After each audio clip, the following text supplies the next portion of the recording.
Parmentier. Bonjour. Guy Parmentier, vous êtes professeur des universités IAE, INP, Grenoble-Alpes. Le guide pratique des communautés, un nouveau souffle pour les organisations. Ouvrage dirigé par une communauté de chercheurs et praticiens. J'aime beaucoup cette idée que finalement les auteurs s'effacent un peu derrière l'idée de la communauté. C'est très joli. Une question toute bête, finalement, comment, enfin j'ai envie de vous dire, est-ce que vraiment une communauté peut faire générer des idées nouvelles? C'est l'objet de votre ouvrage. Et surtout, comment elle le fait? Parce que c'est ça dont vous traitez.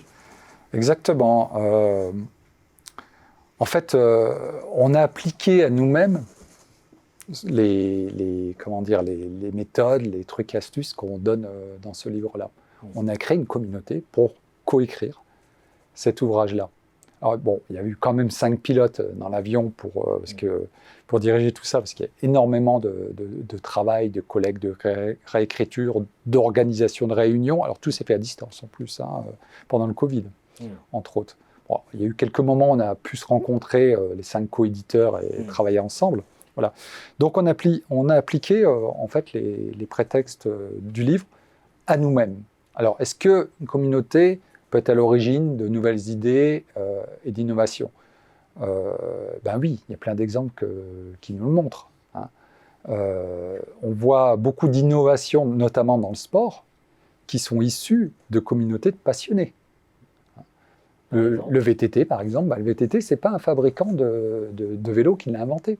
C'est une communauté en Amérique, de passionnés qui voulaient rouler en vélo dans les sous-bois, sur les chemins, et qui en fait ont commencé à bricoler, à adapter les vélos. On appelle ça en général des lead users, des utilisateurs pilotes, c'est-à-dire des personnes qui ont un besoin important d'un objet, d'un service, et qui identifient les problèmes de ce qui existe, et qui finalement ont des idées et ont une capacité de bricolage, qui sont capables de modifier des choses et de faire des prototypes, des nouveaux objets. Alors la question que se pose aussi, est-ce que c'est possible aussi de faire ça en ligne? C'est aussi une question qu'on s'est posée dans le livre, parce qu'il y a de plus en plus de communautés online. Il y en a eu beaucoup qui ont émergé d'ailleurs pendant le Covid. Est-ce qu'une communauté online, elle peut être une source d'innovation?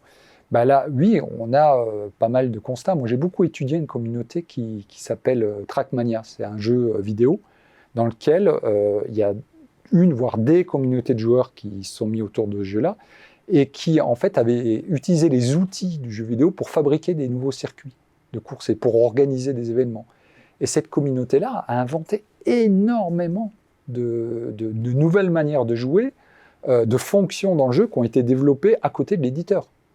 Et l'éditeur, en fait, rééditait tous les 2 ans une nouvelle version du jeu qui réintégrait une partie des innovations de la communauté. Alors évidemment, qui était redéveloppée, c'était pas forcément du code issu de la communauté, ou c'était pas pris tel quel. Mais n'empêche que c'est vraiment la communauté qui, pendant plus de 10 ans, a nourri, en fait, en plus des idées qu'il y avait en interne dans la société, qui a nourri, en fait, la réflexion et la conception du producteur de Trackmania.